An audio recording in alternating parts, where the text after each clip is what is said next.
आज मुझे प्रमोशन मिला था और इस खुशी में मैं मिठाई का डिब्बा लिए घर में दाखिल हुआ। सोचा खुशी खुशी आज सबको मिठाई खिलाऊंगा और फिर सब घर वालों को रात को बाहर डिनर के लिए लेकर जाऊंगा। लेकिन मुझे नहीं पता था कि घर में कदम रखते ही मेरे ऊपर आसमान ही गिर पड़ेगा। मैं जैसे ही घर में दाखिल हुआ, माँ माँ कहता हुआ चिल्लाने लगा। तभी दौड़ती हुई माँ आई और कहने लगी, अरे क्या बात है कमल, आज तो तू बड़ा चहक रहा है, क्या कोई खुशी की बात है? मैंने कहा, हाँ माँ, एक बहुत बड़ी खुशखबरी है। माँ कहने लगी, अरे वाह बेटा, मैंने सोचा था कि मैं तुझे खुशखबरी सुनाऊंगी, लेकिन तू भी खुशखबरी लेकर आया है। माँ की बात सुनकर मैं चौंक गया। मैंने कहा, आपके पास भी एक खुशखबरी है, आखिर वो क्या है? माँ कहने लगी, पहले तू बता। मैंने कहा, नहीं माँ, पहले आप बताओ। और फिर माँ इस जिद में जीत गई। मैंने माँ को मिठाई खिलाई और कहा कि मेरा प्रमोशन हो गया है। माँ तो सुनकर खुशी से झूम उठी थी। उन्होंने तुरंत ही भैया और भाभी और पिताजी को भी बुलाकर ये खबर सुनाई। सब लोग बहुत खुश थे। और फिर मैंने माँ से कहा कि अब आप बताओ कि क्या खुशखबरी है। माँ ने कहा, हमने तेरा रिश्ता तय कर दिया है और अगले महीने ही तेरी शादी है। ये सुनते ही मेरे पैरों तले से जमीन निकल गई थी। मेरी सारी खुशी हवा हो गई और ऐसा लगा जैसे एक साथ हजारों हथौड़े मेरे दिमाग पर बजने लगे। मेरा उतरा हुआ चेहरा देखकर भाभी बोली, क्या हुआ कमल, तुम्हारा चेहरा क्यों उतर गया? मैं गुस्सा होने लगा। मैंने कहा, माँ, आपने मुझसे बिना पूछे मेरा रिश्ता तय भी कर दिया और शादी की तारीख भी फिक्स कर दी। माँ कहने लगी, इसमें पूछना क्या है? लड़की कोई बाहर वाली तो है नहीं जो तुझसे पूछा जाए। लड़की के बारे में हमें पहले से ही सब कुछ पता है और फिर वो दिखने में भी बहुत खूबसूरत है। और भला तुझे क्या चाहिए? मैंने कहा, कौन है वो लड़की? तो माँ ने कहा, अरे मेरी सहेली निर्मला की बेटी श्रद्धा। उसका नाम सुनकर तो मैं और भी ज्यादा चौंक पड़ा। मैंने माँ से कहा, आपका दिमाग ठीक तो है? आप मेरी शादी उस लड़की से कैसे तय कर सकती हैं? वो मुझसे काफी छोटी है। आप एक बच्ची के साथ मेरी शादी कैसे कर सकती हैं? एक बच्ची मेरे साथ शादीशुदा जीवन को भला कैसे निभाएगी? आपने ये शादी आखिर क्या सोचकर तय कर दी? मैं एक सांस में लगातार बोले ही जा रहा था, क्योंकि मेरे अंदर अब गुस्से की ज्वाला भड़क उठी थी और इसीलिए मैं लगातार अपनी भड़ास निकाले जा रहा था। लेकिन इधर माँ भी गुस्सा होने लगी। वो कहने लगी, तेरा तो दिमाग खराब हो गया है। वो लड़की तुझे से इतनी भी छोटी नहीं है। अरे अगले साल ही तो वो 18 साल की हो जाएगी और वैसे भी लड़कियों की उम्र तो लड़कों से छोटी होती ही है। मैंने माँ से कहा, लेकिन मुझे वो लड़की हरगिज पसंद नहीं। माँ कहने लगी कि भला तुझे वो लड़की क्यों नहीं पसंद? उसमें क्या कमी है? मैंने कहा कि मुझे वो सब कुछ नहीं पता है। मैं कामिनी से प्यार करता हूँ। माँ कहने लगी, कौन? वो कामिनी जो तेरे साथ ऑफिस में काम करती है? मैंने कहा, हाँ माँ। माँ ने कहा, हरगिज नहीं, वो मेरी बहू कभी नहीं बन सकती। उस लड़की में कितना घमंड है। उसे बड़ों की इज्जत करना भी नहीं आता है। सिर्फ एक दिन के लिए तू उसे यहाँ घर में लाया था, लेकिन उसने कुछ घंटे में ही अपने तेवर दिखा दिए थे। मैंने कहा, माँ, वो मॉडर्न जमाने की लड़की है और फिर वो इतनी भी बुरी नहीं है। आप पहली ही मुलाकात में किसी के बारे में कोई राय नहीं रख सकती। माँ कहने लगी, कमल, मेरी बात कान खोलकर सुन ले। अगर मैं पहली मुलाकात में किसी को लेकर कोई राय नहीं बना सकती तो तू भी कोई बहुत होशियार नहीं है। तू कभी भी इंसानों को परख नहीं पाता है और इसीलिए तूने अपने हर एक दोस्त से धोखा खाया और देख लेना, एक दिन तू इस लड़की से भी धोखा खाएगा। माँ की इस बात पर मैं बुरी तरह से चिल्ला उठा। मैंने कहा कि मैं कुछ भी नहीं जानता। मेरा फैसला यही है कि मैं कामिनी से शादी करूंगा। ये कहकर मैं कमरे में चला गया। 4 दिन तक तो घर में बिल्कुल मातम पसरा रहा। कोई किसी से बात नहीं कर रहा था। माँ ने तो खाना पीना भी छोड़ दिया था। मैं पिताजी से भी कहा कि वो माँ को समझाएं, लेकिन पिताजी भी माँ के इस फैसले के आगे झुक चुके थे। ऑफिस में भी काम करने में मेरा बिल्कुल भी मन नहीं लग रहा था। और फिर एक दोपहर भैया का फोन आया और मैं घबराया हुआ अस्पताल पहुंचा। माँ की तबीयत बहुत खराब हो चुकी थी। ये सब देखकर मुझे माँ की जिद के आगे झुकना पड़ा और फिर मैंने शादी के लिए हाँ कर दी। अब सब लोग घर में बहुत खुश थे। बस सिर्फ मुझे छोड़कर। शादी की तैयारियां इधर शुरू हो गईं। घर में ही मंगनी की एक छोटी सी रस्म कर दी गई थी। मेरे दिमाग में आया कि मैं एक बार श्रद्धा से बात करके देखता हूँ। मैं उसे समझाता हूँ कि मैं उससे बहुत बड़ा हूँ और वो मेरे टाइप की बिल्कुल भी नहीं है, इसलिए वो इस शादी से मना कर दे। अगर वो इनकार कर देगी तब तो माँ की जबरदस्ती बिल्कुल भी नहीं चल पाएगी। इसीलिए मौका पाते ही मैंने उसे इस बारे में बात की, लेकिन वो इतनी ढीठ निकली कि उसने कोई इनकार नहीं किया, बल्कि वो तो खुशी खुशी मुझसे मंगनी की अंगूठी पहना दी। अब तो मुझे उस लड़की से चिढ़ होने लगी थी, इसीलिए मैंने भी सोच लिया था कि इस लड़की का अब मैं वो हश्र करूंगा कि ये जिंदगी भर याद रखेगी। मैंने इस बारे में कामिनी को बताया तो वो मुझसे नाराज हो गई। मैंने उससे कहा कि मेरी मजबूरी समझो, फिलहाल माँ की तबीयत की खातिर मैं भले ही उस लड़की से शादी कर रहा हूँ, लेकिन मैं उसे उस हालत तक पहुंचा दूंगा कि वो मेरी पत्नी बनना तो दूर, मेरे बगल में बैठने से भी थरथर कांपेगी। मेरी इस बात पर कामिनी कहने लगी, सच में कमल? मैंने कहा, हाँ, तुम देख लेना, उस लड़की की वजह से मुझे ये सब कुछ झेलना पड़ रहा है। अगर वो इनकार कर देती तो उसका क्या बिगड़ जाता, लेकिन नहीं, अब उसे पता चलेगा कि मुझसे शादी करने का क्या नतीजा है। मैं उसकी वो हालत करूंगा कि वो मुझे झेल ही नहीं पाएगी। हर रात उसकी नरक के जैसी बना दूंगा। वो चाहे कितना भी मेरे सामने रोए गिड़गिड़ाए, लेकिन मैं उस पर जरा सा भी रहम नहीं करूंगा। उसके बाद तो मुझसे तलाक लेने के अलावा उसके पास और कोई भी रास्ता नहीं बचेगा। एक हफ्ते के बाद ही शादी हो गई और श्रद्धा विदा होकर मेरे घर आ गई। भैया और भाभी ने मिलकर सुहाग रात के लिए हमारा कमरा बहुत अच्छे से सजाया हुआ था। मैंने सोच लिया था कि आज मुझे क्या करना है। अब मुझे अपना वो रूप दिखाना था जिससे श्रद्धा की चीखें पूरे घर में गूंजें। इन लोगों ने मेरे साथ अपनी बहुत मनमर्जी की है, लेकिन अब बारी मेरी है। अब मैं अपनी मनमर्जी करूंगा। यही सब सोचते हुए मैं कमरे में दाखिल हुआ। मैंने देखा कि वो बिस्तर पर दुल्हन के जोड़े में सजी धजी सी सिकड़ी हुई एक तरफ बैठी हुई थी। मैंने जाते ही बहुत जोर से दरवाजा पटक कर बंद किया, जिससे वो थोड़ा चौंकी। उसके बाद मैं फटाफट से अपने शादी वाले कपड़े चेंज करने लगा और मैं एकदम से धड़ाम से बिस्तर पर जाकर बैठा, जिससे वो फिर से डर गई। फिर मैंने उसका घूंघट उठाया और अजीब तरह से जानवरों के जैसे उसे घूर घूर कर देखने लगा और मुस्कुराने लगा। मुझे ऐसे देखकर उसे पसीना आने लगा। वो कहने लगी, आपको क्या हो गया है? मैंने कहा, तुम्हें नहीं पता, मुझे कम उम्र की लड़कियां बहुत पसंद हैं और इस रात का तो मैं ना जाने कितनी बेसब्री से इंतजार कर रहा था। आज इतने इंतजार के बाद ये रात आई है और आज तो मैं पूरी कसर निकाल कर ही रहूंगा। ये कहते हुए मैंने एकदम से उस पर झपट्टा जैसा मारा, लेकिन वो मेरे कब्जे से निकलकर उछलकर दूर बैठ के उस पार खड़ी हो गई और उसने रोना शुरू कर दिया। कहने लगी, प्लीज मुझे छोड़ दीजिए। लेकिन मेरी आंखों में उस वक्त जो इच्छाओं के वशीभूत होकर लाल लाल डोरे बन रहे थे, उन्हें देखकर उसकी आत्मा कांपने लगी थी। मैंने एक झटके में उसके सर पर पड़ा हुआ लहंगे का दुपट्टा खींचकर दूर फेंक दिया। मैंने कहा, मैं तुम्हारा पति हूँ और तुम पर अपना पूरा अधिकार रखता हूँ। तुम मुझे इनकार नहीं कर सकती हो। हमारी शादी हुई है और ये मेरा हक बनता है और मैं अपना हक हर हाल में तुमसे वसूल करके ही रहूंगा। ये कहते हुए मैं उसकी तरफ फिर से आगे बढ़ा। वो तुरंत ही दरवाजे की तरफ भागी और जोर जोर से दरवाजा बजाने लगी। डर के मारे तो उसे इतना याद ही नहीं रहा कि कुंडी तो अंदर से ही लगी हुई है, बाहर से नहीं। मैंने उसे एकदम से पीछे से जाकर फिर से खींचा। मैंने कहा, क्यों नाटक कर रही हो? ये क्या तमाशा तुमने लगा रखा है? आज हमारी सुहाग रात है और तुम बच्चों जैसी हरकतें क्यों कर रही हो? तुम्हें तो आज अपने पति की खुशियों के बारे में सोचना चाहिए। मैं बोले जा रहा था, लेकिन वो तो डर के मारे कांप रही थी।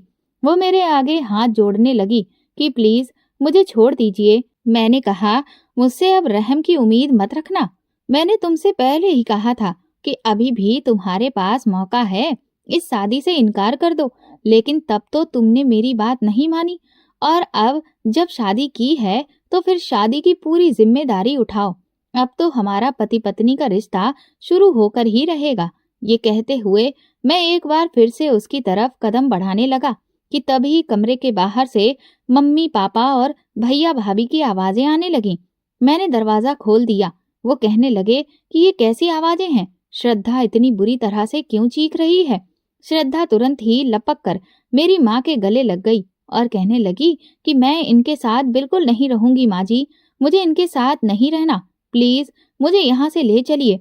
वो इतनी ज्यादा डरी हुई थी कि किसी की कोई भी बात सुनने को तैयार नहीं थी। भाभी ने जब उसकी ऐसी हालत देखी तो वो उससे कहने लगी कि तुम घबराओ नहीं, तुम मेरे साथ चलकर लेटो। वो उसे अपने कमरे में ले गई। सब लोग मुझे घूर रहे थे, लेकिन अब मुझे किसी का डर नहीं था। सब लोगों ने मेरे साथ अपनी मनमानी की थी, तो अब मैं भी पीछे हटने वाला नहीं था। थोड़ी देर में भैया अपना तकिया लेकर मेरे कमरे में आ गए और मुझ पर गुस्सा करने लगे। कहने लगे, तू क्या पागल है? तूने उसके साथ आखिर ऐसा क्या किया कि वो बेचारी इस कदर बेहवास हो गई? तुझे इतनी भी तमीज नहीं है कि एक पत्नी के साथ कैसे पेश आया जाता है? तेरे चक्कर में मेरी रात भी काली हो गई है। मैंने भैया से कहा, होशियार तो वैसे भी इस घर में सिर्फ आप लोग ही हैं, मुझे तो अकल ही कहाँ है, इसलिए जितनी अकल है उस अकल से ऐसा काम ही ले पाऊंगा। ये कहकर मैं मुंह मोड़कर चुपचाप लेटकर सो गया। अब श्रद्धा मेरे कमरे में बिल्कुल भी नहीं आती थी। शायद जब मैं ऑफिस चला जाता था तभी अपने जरूरत के सामान को लेने के लिए वो मेरे कमरे में आती होगी, वरना मैं जब भी ऑफिस से घर लौटता तो वो मुझे भाभी के कमरे में बैठी हुई ही दिखती। 2-3 दिन तो मैंने कुछ भी नहीं कहा, लेकिन फिर एक रात मैं भाभी के कमरे में पहुंच गया। मैंने उससे कहा कि कब तक तुम्हारा ये तमाशा चलेगा, चुपचाप अपने कमरे में चलो। वो एक बार फिर से रोने लगी। कहने लगी, नहीं, मैं कहीं नहीं जाऊंगी, मैं भाभी के पास ही रहूंगी। मैंने कहा, अपनी ये बकवास बंद करो, तुम मेरी पत्नी हो, तुम्हें मेरे कमरे में ही रहना होगा, जिस तरह से भाभी अपने पति के कमरे में रहती हैं। लेकिन वो वहां से हिलने को तैयार नहीं थी। मैंने उसका हाथ पकड़ा और उसे कसकर खींचना शुरू कर दिया, जिस पर वो फिर से चिल्लाने लगी। तभी मम्मी पापा दौड़े दौड़े कमरे में आए। वो कहने लगे, कमल, पागल हो गए हो क्या? तुम ये क्या हरकत कर रहे हो? मैंने कहा, आखिर क्या बुरा कर दिया मैंने? वो मेरी पत्नी है, अपनी पत्नी को ही तो कमरे में लेकर जा रहा हूँ। अगर इसे दूसरे कमरे में ही रहना था तो फिर मेरी शादी क्यों करवाई गई? मम्मी पापा कहने लगे कि तुमने उसके साथ इतना बुरा व्यवहार किया कि वो बेचारी डर गई है और इसी वजह से वो तुम्हारे साथ रहने को तैयार नहीं है। उसे तुम कुछ वक्त दो, जब वो थोड़ा संभल जाएगी तब अपने आप तुम्हारे कमरे में आ जाएगी। मैंने कहा, आखिर और कितना वक्त दूं? 2 दिन तो गुजर ही गए हैं और मैंने उसके साथ कोई बुरा व्यवहार नहीं किया है। मैं उसका पति हूँ और पति ऐसे ही होते हैं। अब ये ही छोटी सी बच्ची बनी घूम रही है तो मैं क्या करूं? मैंने तो पहले ही कहा था कि इस दूध पीती बच्ची से मेरी शादी मत करवाओ। अब लो, देख लो नतीजा। यहीं पर अगर इसकी जगह किसी समझदार लड़की से मेरी शादी हुई होती तो वो इसके जैसी नौटंकी नहीं कर रही होती। मैं कुछ नहीं जानता, आप इसे अभी और इसी वक्त मेरे कमरे में भेजिए। ये कहकर मैं अपने कमरे में चला आया था। मम्मी पापा और भैया भाभी के श्रद्धा को समझाने की आवाजें आ रही थीं और मैं इधर मन ही मन खूब खुश हो रहा था, क्योंकि मैं यही चाहता था कि वो हर पल इस बात को लेकर अफसोस करे कि उसने मुझसे शादी के लिए इनकार क्यों नहीं किया। कुछ ही देर में वो लोग समझा बुझाकर श्रद्धा को मेरे कमरे में ले आए। भैया ने मुझसे कहा, देख कमल, कोई भी ऐसी वैसी हरकत मत करना, बहुत ही प्यार से और आराम से बात करना, वरना तू समझ लेना। भैया मुझे डांट कर कमरे से बाहर चले गए थे। मैंने तुरंत ही दरवाजा बंद कर लिया, जिससे वो डर गई और कमरे के एक कोने में दुबक कर खड़ी हो गई। मैंने उससे कहा, वहां क्या कर रही हो? यहाँ मेरे पास आओ। उसने इनकार कर दिया तो मैं उस पर फिर से जोर से चिल्लाया, जिससे वो बहुत धीरे धीरे डर कर मेरे पास आई। फिर मैंने उसकी बाजू कसकर पकड़ी और उसे बिस्तर पर धकेल दिया। मेरे ऐसा करने से वो फिर से डर गई। मैंने कहा, तुम्हें क्या लगता है तुम मुझसे बच जाओगी? तुम मेरी पत्नी हो और अब तो तुम्हें अपने पति की हर बात माननी ही पड़ेगी। इससे पहले कि मैं उस तक पहुंचता, वो कुंडी खोलकर वापस भाभी के कमरे में जा पहुंची। ये देखकर मैं मन ही मन बहुत खुश हो रहा था। अगले दिन श्रद्धा के कहने पर माँ ने उसके लिए एक दूसरा कमरा खोल दिया। उसने उस कमरे में अकेले ही रहना शुरू कर दिया था। सब लोग मुझसे घर में नाराज थे, क्योंकि सबको समझ आ रहा था कि मैं क्यों उस लड़की के साथ ऐसा व्यवहार कर रहा हूँ। उसी शाम को मैंने फिर से हंगामा शुरू किया। मैंने कहा कि अगर उस लड़की को अलग कमरे में ही रहना था, तो फिर आपने मेरी उससे शादी क्यों कराई? आज मुझे ये वजह हर हाल में जाननी ही है। बताइए माँ। माँ ने कहा कि मैं तुम्हें वजह नहीं बता सकती। माँ की ये बात सुनकर मैं हैरान रह गया। मैंने कहा, आखिर भला ऐसी क्या बात है जो आप मुझे नहीं बता सकती? वो लड़की यहाँ पर क्या सिर्फ महारानी बनकर रखने के लिए लाई गई है? वो ना तो मेरे प्रति अपना कोई फर्ज निभा रही है और ना ही इस घर के प्रति। मैं देखता हूँ कि वो पूरा दिन अपने कमरे में महारानी बनकर सजी धजी बैठी रहती है। सिर्फ भाभी ही घर का सारा काम संभालती हैं, ना ही वो मेरे कोई काम करती है। इस पर माँ कहने लगी कि वो अभी इतनी बड़ी नहीं हुई है कि पूरे घर की जिम्मेदारी अकेले संभाल सके। मैंने कहा, अगर बच्ची है तो फिर शादी क्यों की? मैंने तो पहले ही कहा था, लेकिन तब तो उसमें आपको कोई बच्ची नजर नहीं आ रही थी। मैं कुछ नहीं जानता, उसे मेरे सारे काम करने पड़ेंगे। वो मेरी पत्नी है। जिस तरह से भाभी भैया के सारे काम करती हैं, उसे भी वही सब कुछ करना होगा। मुझे उस लड़की से नफरत होने लगी थी, क्योंकि वो मेरे घर में हमारे ही टुकड़ों पर ऐश की जिंदगी काट रही थी और उसे कुछ करना भी नहीं पड़ रहा था। धीरे धीरे इसी तरह से 2 महीने बीत गए। इस बीच श्रद्धा मुश्किल से 1 या 2 दिन के लिए ही अपनी माँ के घर गई। मेरी माँ मुझे भी उसके साथ भेजना चाहती थी, लेकिन मैंने साफ इनकार कर दिया। लेकिन वो मेरे घर से जा ही नहीं रही थी और ना ही एक भी बार ये कह रही थी कि मैं कमल से तलाक लेना चाहती हूँ। ये सब देखकर मेरे गुस्से का बांध टूट रहा था और इधर कामिनी भी मुझसे नाराज हो रही थी। वो कह रही थी कि तुमने तो बहुत बड़ी बड़ी बातें की थी, लेकिन अब तो 2 महीने हो गए हैं और वो लड़की अभी भी पत्नी की हैसियत से तुम्हारे घर में बैठी है। मुझे कुछ समझ नहीं आ रहा था कि मैं ऐसा क्या करूं कि वो लड़की भाग जाए। इसलिए मैंने अब अपनी हरकतें बढ़ा दी। मैं उसे जब तब परेशान करने लगा। कभी किचन में जाकर उसके साथ खींचातानी करता, उसे डराता, तो कभी जब वो छत पर होती तो मैं कभी जानबूझकर उसके कमरे में पहुंच जाता। अब वो हर वक्त मुझसे खौफजदा रहने लगी थी। इसीलिए मेरे ऑफिस के आने के टाइम पर वो पहले ही अपने कमरे में छुपकर बैठ जाया करती थी और फिर बिल्कुल भी बाहर नहीं निकलती थी। मैंने उसका जीना उस घर में मुश्किल कर दिया था। मेरे घर वाले भी मुझे समझा रहे थे कि मैं उसे क्यों इतना परेशान कर रहा हूँ, लेकिन मैं अब किसी की भी सुनने वाला नहीं था। इसी बीच हमारे घर में एक खुशखबरी आई। मेरी भाभी पेट से हो गई थी और उनकी तबीयत इस वजह से काफी खराब रहने लगी थी, तो डॉक्टर ने उन्हें पूरी तरह से बेड रेस्ट बता दिया था और ये भी कहा था कि उन्हें बिल्कुल भी स्ट्रेस नहीं होना चाहिए। मेरे घर में सब लोग नन्हे मेहमान के आने की खुशी में बहुत खुश थे। मैं भी बहुत खुश था, क्योंकि मैं चाचू बनने वाला था। मैंने देखा कि जब से भाभी पेट से हुई थी, पूरे घर की जिम्मेदारी अब श्रद्धा ने संभाल ली थी। वो भाग भाग कर सारे काम करती थी और भाभी की भी बहुत अच्छे से देखभाल करती थी। थोड़ा बहुत हाथ उसका मेरी माँ भी बटा लिया करती थी। ये सब देखकर मैंने उसे परेशान करना थोड़ा सा कम कर दिया, क्योंकि मैं अपनी भाभी और उनके बच्चे को बहुत चाहता था और वो मेरी भाभी का ख्याल रख रही थी। इसलिए मैंने सोचा कि फिलहाल मुझे कोई भी ऐसी वैसी हरकत नहीं करनी चाहिए जिससे मेरी भाभी को स्ट्रेस हो। 4 महीने बीते थे कि एक दिन अचानक माँ का पैर सीढ़ियों से फिसल गया और उनका पाँव टूट गया।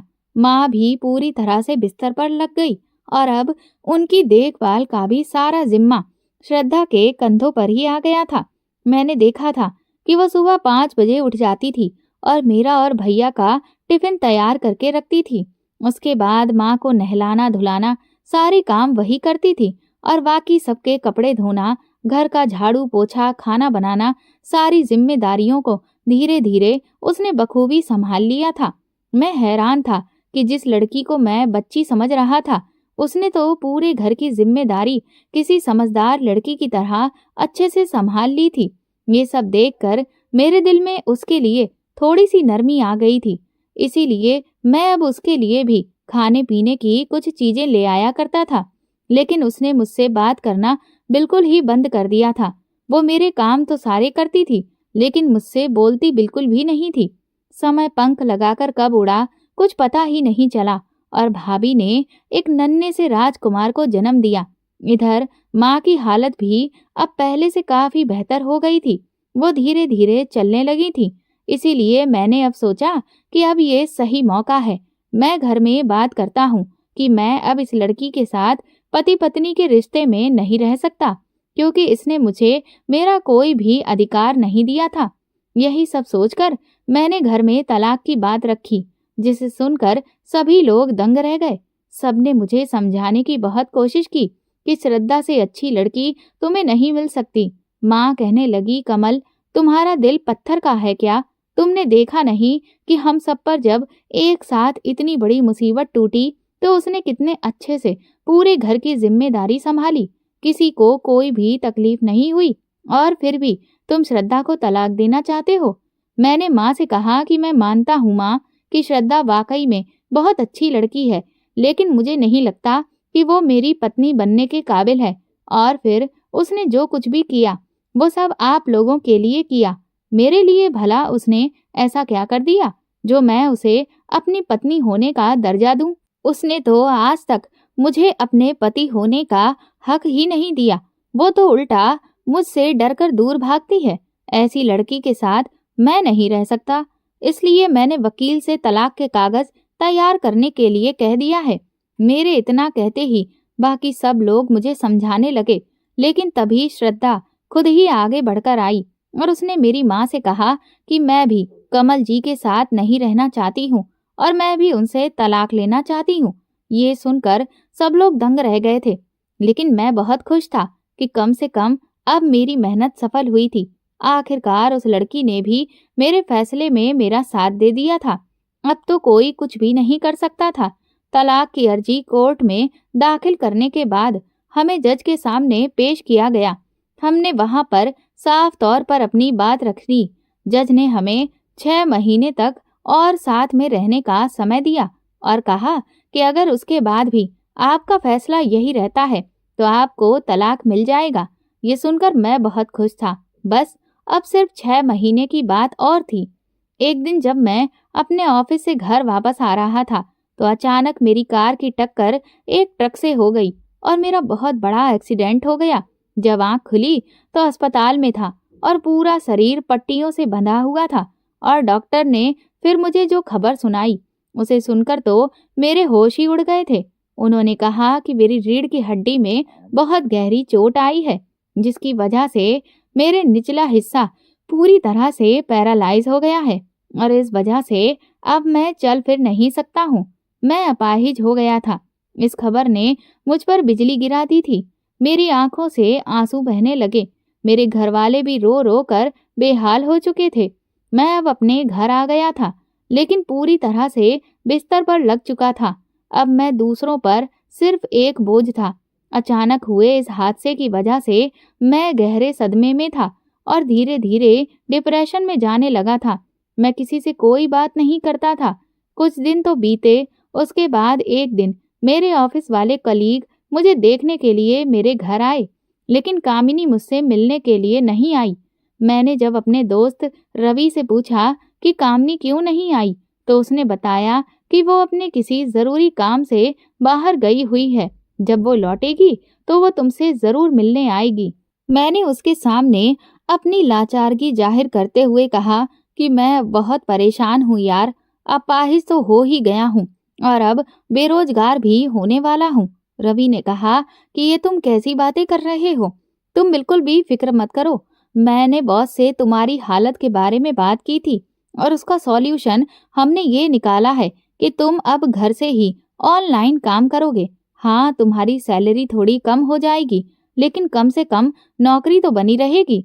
रवि की ये बात सुनकर मैं बहुत खुश हो गया। मैंने कहा, सच में यार? वो कहने लगा, हाँ मेरे दोस्त, तुम बिल्कुल भी फिक्र मत करो और देखना तुम जल्द ही ठीक भी हो जाओगे। रवि ने मुझे लैपटॉप और जो जरूरी सामान था वो सब लाकर घर पर ही दे दिया था। अब कम से कम मैं थोड़ा सा बिजी रहने लगा था। अगले दिन ही अचानक मैं देखता हूँ कि श्रद्धा ने अपना सारा सामान मेरे कमरे में शिफ्ट कर लिया। मैं ये देखकर हैरान रह गया। मैंने उससे कहा कि तुम मेरे कमरे में रहने क्यों आ रही हो? वो कहने लगी, आपकी तबीयत ठीक नहीं है, ऐसे में हर वक्त आपको किसी की जरूरत होगी। मैंने उससे चिढ़ते हुए कहा, मैं जानता हूँ कि मैं अपाहिज हो गया हूँ, लेकिन मुझे किसी के सहारे की कोई जरूरत नहीं है, समझ गई तुम? इसीलिए मुझ पर रहम खाने की कोई जरूरत नहीं है, चली जाओ यहाँ से। मेरे कड़वे शब्द सुनने के बाद भी श्रद्धा वहां से नहीं गई। मैंने भी उससे फिर कुछ नहीं कहा। इधर मेरी दवाइयाँ चल रही थी। डॉक्टर ने कहा कि अगर इन्हें रेगुलर एक्सरसाइज कराई जाए और सही तरह से इनके शरीर को मसाज दिया जाए, साथ ही साथ अगर ये खुद से पूरी कोशिश करेंगे तो इनके ठीक होने की पूरी उम्मीद है। ये सुनकर मेरे घर वाले बहुत खुश हो गए थे। डॉक्टर ने कहा कि मैं एक नर्स को परमानेंट कमल के साथ रहने के लिए भेज देता हूँ। वो अच्छे से कमल का सारा ट्रीटमेंट करवाती रहेगी। डॉक्टर ने नर्स को भेज दिया था, लेकिन 2-3 दिन तो उस नर्स ने ठीक से काम किया, पर फिर वो अपने काम में आलस दिखाने लगी। मैं भी आखिर उससे कितनी बार क्या कहता, क्योंकि मैं तो खुद से ही बहुत परेशान रहता था। और फिर एक दिन श्रद्धा ने नर्स को वहां से जाने के लिए कह दिया, और मैं तो उस वक्त हैरान रह गया जब मेरी पूरी जिम्मेदारी श्रद्धा ने अपने कंधों पर ले ली। वो मुझे टाइम टू टाइम सारी दवाइयाँ देती थी और जो एक्सरसाइज डॉक्टर ने बताई थी वो सब भी करवाती थी। अपना सहारा देकर मुझे टहलाने भी ले जाती, मेरे पैरों की अच्छे से मसाज करती। मेरे जितने भी रोजमर्रा के काम थे उन सब की भी जिम्मेदारी श्रद्धा ने अपने कंधों पर ले ली थी। मैं रात में जब ऑफिस का काम करता तो वो मेरे लिए आधी रात को उठकर कॉफी बनाकर तैयार करती। उसकी मेहनत और लगन देखकर मेरा दिल न जाने क्यों उसकी तरफ झुकने लगा था। वो मेरे सारे काम करती थी, लेकिन मुझे एक शब्द भी नहीं बोलती थी। उसकी खामोशी अब मुझे चुभने लगी थी। मैंने उससे कई बार अपनी तरफ से बात करने की कोशिश की, लेकिन उसने हर बार मेरी बात का कोई खास जवाब नहीं दिया। अब मैं अपनी ही नजरों में धीरे धीरे अपराधी सा महसूस करने लगा। मुझे लगने लगा कि शायद मैं श्रद्धा के साथ बहुत गलत किया है।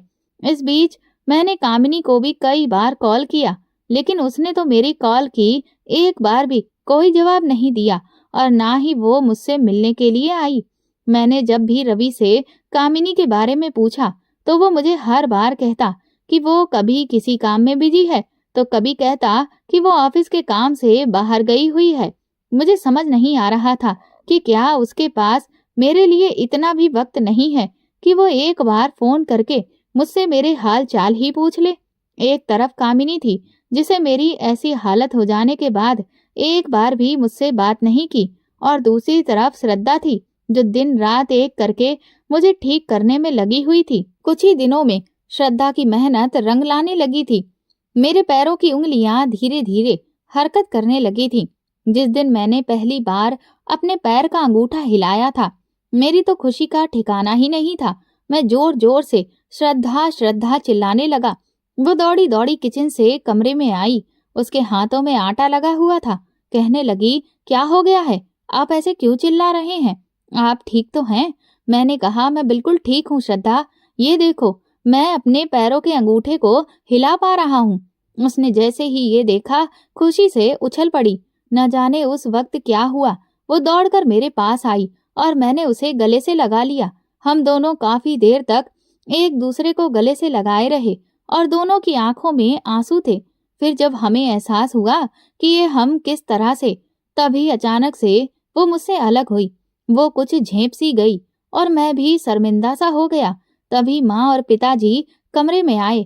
फिर वो उठकर वापस किचन में चली गई। मैंने उन्हें भी ये खुशखबरी सुनाई। माँ कहने लगी, ये सब श्रद्धा की मेहनत का नतीजा है। इस बार मैंने माँ की बात को नहीं काटा। मैंने कहा, हाँ माँ, ये सब कुछ सिर्फ श्रद्धा की वजह से हुआ है। अगर आज वो ना होती तो मेरी बॉडी में ये जो मूवमेंट आज मुझे देखने को मिली है वो मैं बिल्कुल भी नहीं देख पाता। धीरे धीरे इधर 6 महीने की अवधि खत्म होने को आ गई थी और अब मैंने थोड़ा थोड़ा चलना फिरना भी शुरू कर दिया था। पहले मैं रुक रुक कर चल रहा था और फिर पहले के जैसे मैं अपने पैरों पर खुद से खड़ा होने लगा और बिना किसी सहारे के चलने लगा। अपने आप को पहले जैसा पाकर मैं बहुत खुश था। श्रद्धा भी बहुत खुश थी। उस दिन मैंने श्रद्धा से पूछा कि मैं तो तुम्हें तलाक देने की अर्जी कोर्ट में दे रखी थी और अब हमारा तलाक भी हो जाएगा। इस सब के बावजूद भी तुमने मेरी इतनी सेवा क्यों की? मुझे फिर से एक नई जिंदगी आखिर क्यों दी? बताओ श्रद्धा। लेकिन उस वक्त श्रद्धा ने मुझे कुछ भी नहीं कहा। वो बिना मेरी बात का जवाब दिए कमरे से चली गई। लेकिन मुझे ये बात बार बार बेचैन कर रही थी कि मैंने उसके साथ इतना बुरा किया, लेकिन फिर भी उसने बदले में मुझे मेरी नई जिंदगी लौटाई थी। उसी दिन कोर्ट की तरफ से नोटिस आया कि 3 दिन के बाद हमें कोर्ट पहुंचना है और वहां जाकर जज के सामने अपना अंतिम फैसला बताना है। मैं अब ठीक हो गया था, इसलिए मैं ऑफिस पहुंच गया।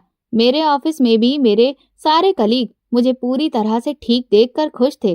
तभी मैंने वहां पर कामिनी को देखा। मैं जैसे ही उसके पास पहुंचा तो वो अजीब तरह से हड़बड़ा गई। वो कहने लगी, कमल, तुम अब पूरी तरह से ठीक हो गए हो? मुझे तो यकीन ही नहीं हो रहा। मैंने कहा कि हाँ, यकीन तो मुझे भी नहीं हो रहा, लेकिन ये सब कुछ सिर्फ श्रद्धा की वजह से हुआ है। अगर आज वो न होती तो मैं अपने पैरों पर दोबारा कभी भी खड़ा नहीं हो पाता।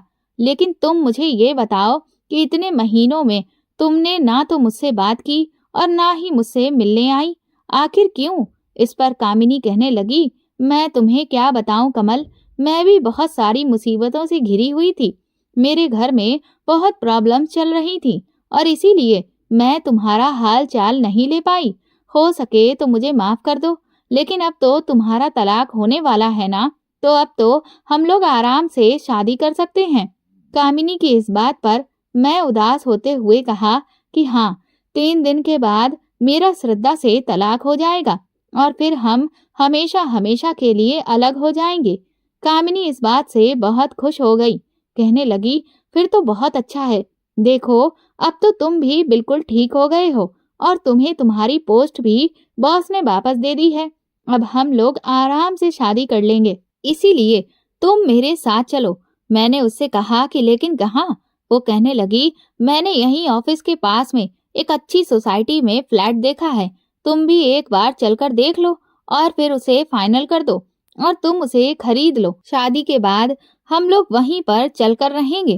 कामिनी की इस बात को सुनकर मेरे ऊपर तो बिजली ही गिर पड़ी थी। मैंने कहा कि तुम शादी के बाद मेरे साथ अलग फ्लैट में रहोगी?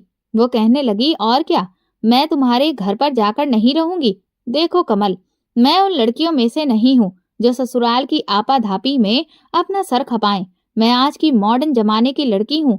मैं भला ससुराल और नौकरी दोनों जिम्मेदारियों को कैसे संभाल सकती हूँ? मैंने कामिनी से कहा, लेकिन तुम्हें परेशान होने की जरूरत नहीं है। मेरे घर वाले रूढ़िवादी सोच के नहीं हैं। तुम मेरे घर पर मेरे परिवार के साथ रहकर नौकरी भी कर सकती हो और घर को भी संभाल सकती हो। मेरे घर में ऐसा नहीं होता कि बहुओं पर ही सारा काम डाल दिया जाता है। सब लोग मिलजुल कर काम करते हैं और सब एक साथ हंसी खुशी रहते हैं। लेकिन कामिनी ने जिद पकड़ ली। कहने लगी कि नहीं, मैं तुम्हारे साथ तुम्हारे घर में नहीं रहूंगी। मुझे वो सब परंपराएं और रीति रिवाज नहीं होते हैं। कामिनी की ऐसी शर्तें सुनकर मेरा तो दिमाग ही चकराकर रह गया था। वो मुझसे कहने लगी कि ब्रोकर ने फ्लैट के कागज तैयार कर लिए हैं और अगले हफ्ते डील को फाइनल कर देना और पेमेंट के लिए अपना चेक भी तैयार रखना। ये कहकर वो वहां से चली गई। मैं जब घर लौटा तो अपने ख्यालों में डूबा था। कामिनी का प्यार कैसा प्यार था? वो सारी जिम्मेदारी मेरे ऊपर ही डाल रही थी और तो और उसे मेरे परिवार से कोई मतलब ही नहीं था। लेकिन मैं अपने परिवार से अलग नहीं रह सकता था। ये 3 दिन मेरे बड़े ही कसम कस के साथ बीते थे। 3 दिन के बाद मैं श्रद्धा के साथ कोर्ट पहुंच चुका था। मेरे अंदर एक युद्ध जैसा छिड़ा हुआ था, लेकिन मुझे कुछ भी समझ में नहीं आ रहा था। बार बार दिल से आवाज आ रही थी कि मैं गलत करने जा रहा हूँ, लेकिन फिर भी मैं अपने कदमों को रोक नहीं पा रहा था। और फिर आखिरकार वो हो गया जो मैं इतने समय से करना चाह रहा था। मेरा और श्रद्धा का तलाक हो चुका था। मैंने देखा कि वो मुझसे छुपकर रो रही थी। बुरा तो मुझे भी बहुत लग रहा था। इतने महीनों में उसने मेरे लिए जो त्याग और जो सेवा की थी, उसका कोई भी मुकाबला नहीं कर सकता था।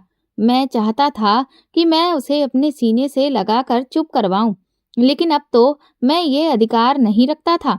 जब वो घर आई तो उसने फटाफट से अपना सारा सामान बांधा। मैं उससे बहुत कुछ कहना चाहता था, लेकिन उसे एक शब्द भी ना बोल पाया। कुछ ही देर में वो मेरे घर से जा चुकी थी, लेकिन उसके जाते ही मेरा अपना कमरा मुझे काट खाने को दौड़ने लगा। ऐसा लगने लगा जैसे मेरी सारी खुशियां ही चली गई हों।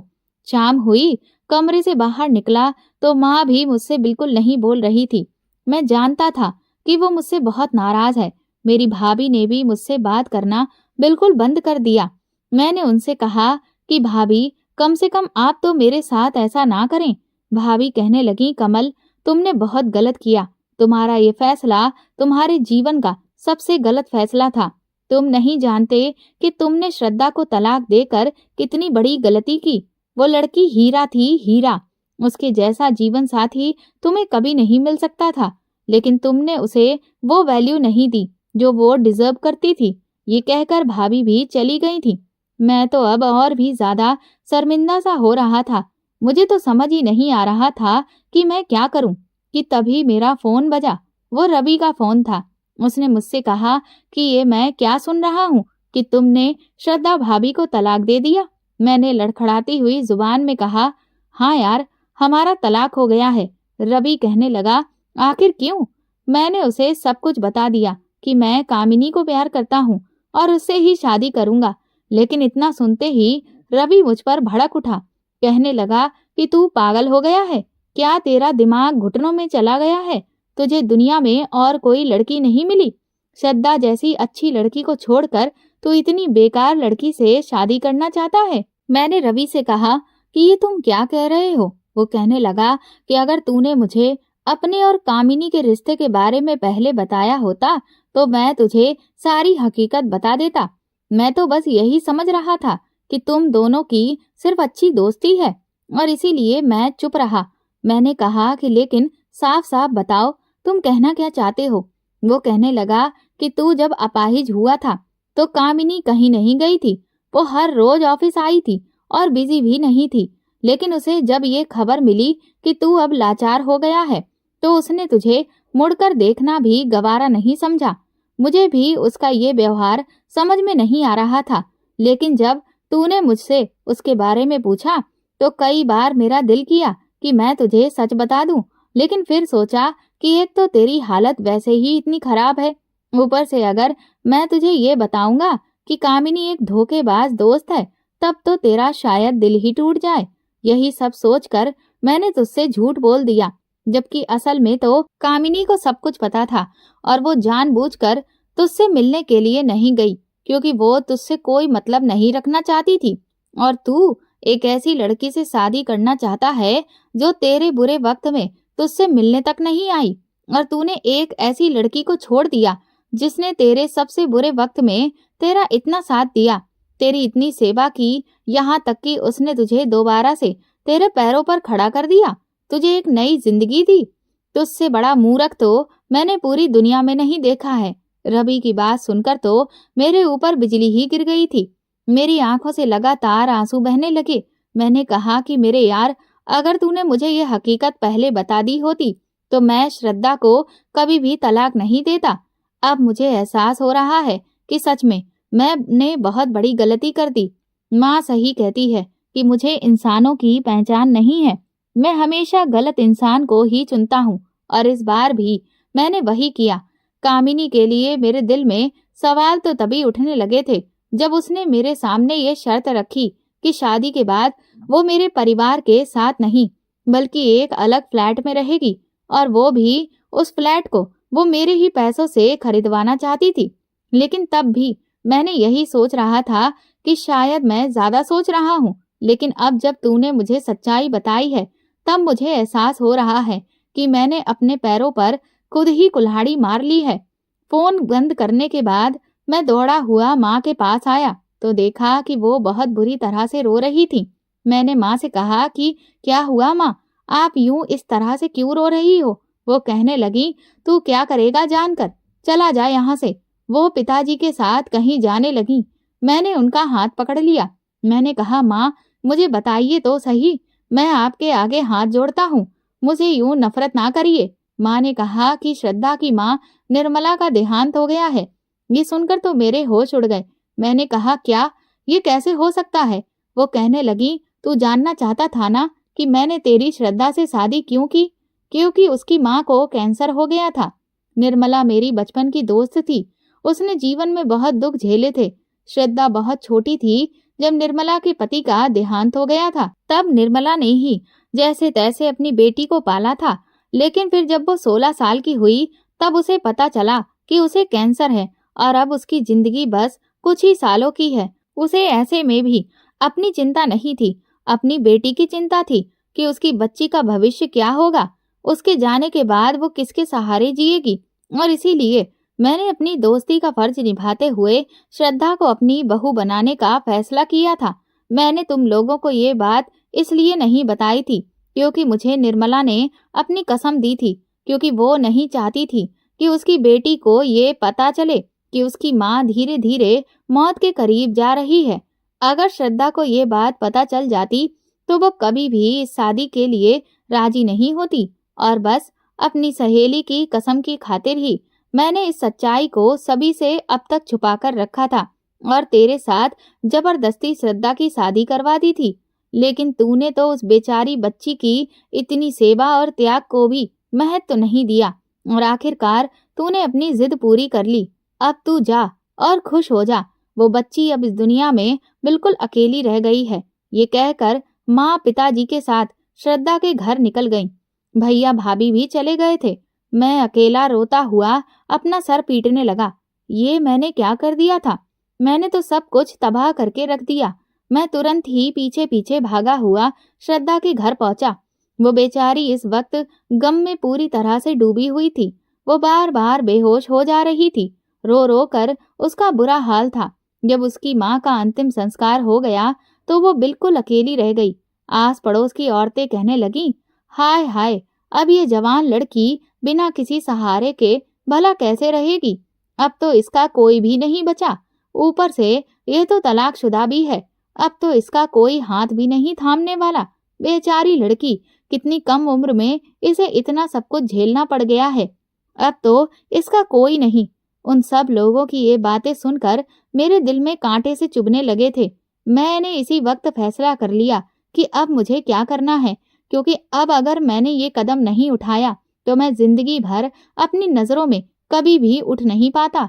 मैंने तुरंत ही श्रद्धा का हाथ पकड़ा और सबके सामने ऐलान किया कि श्रद्धा बेसहारा नहीं है। मैं श्रद्धा से शादी करूंगा और वो मेरी पत्नी बनकर हमेशा मेरे साथ रहेगी। मेरे फैसले को सुनकर हर कोई अवाक मुंह खोले खड़ा रह गया। माँ मेरे पास आई और कहने लगी कि अपना ये नाटक बंद करो कमल। तुमने शादी को क्या तमाशा बना रखा है जो बार बार तलाक दोगे और बार बार शादी करोगे? मैंने माँ से कहा कि मुझे अपनी गलती का एहसास हो गया है और अब आप मुझे मेरी गलती को सुधारने का एक मौका दीजिए। मुझे पता चल गया है कि श्रद्धा से बेहतर लड़की मेरे लिए और कोई हो ही नहीं सकती है।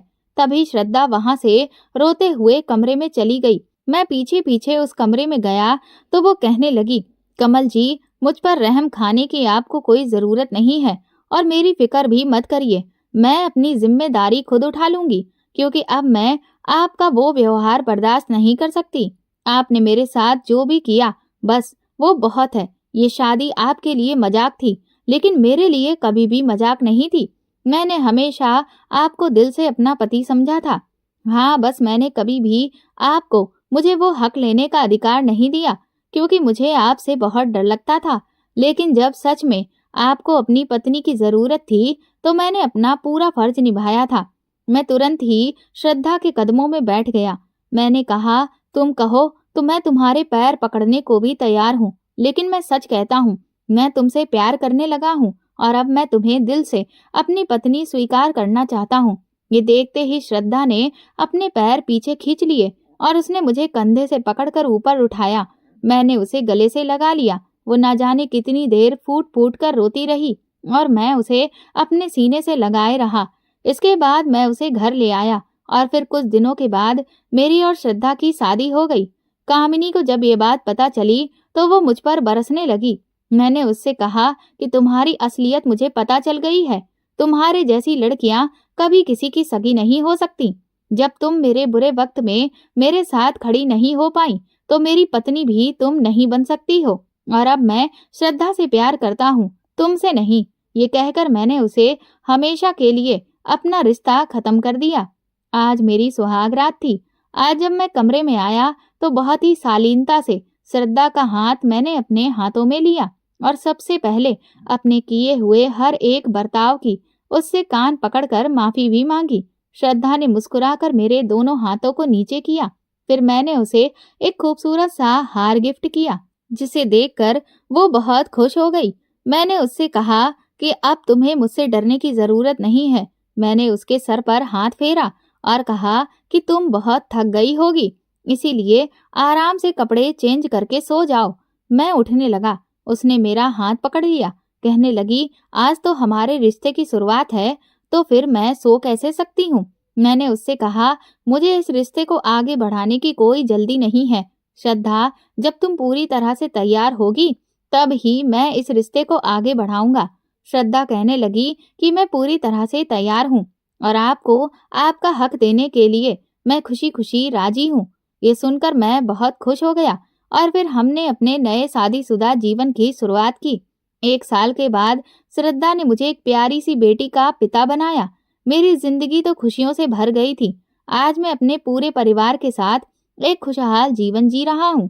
सच में माता पिता के फैसले हमेशा सही होते हैं और सही जीवन साथी वही होता है जो हमारे बुरे वक्त में भी हमारे साथ खड़ा रहे। दोस्तों, अगर आपको हमारी कहानी पसंद आई है तो कमेंट करके जरूर बताएं और वीडियो को लाइक करके ज्यादा से ज्यादा शेयर करें। चैनल पर नए हैं तो सब्सक्राइब करें और हाँ, नोटिफिकेशन बेल को जरूर दबाएं ताकि अगली अपडेट सबसे पहले आपको मिले। धन्यवाद।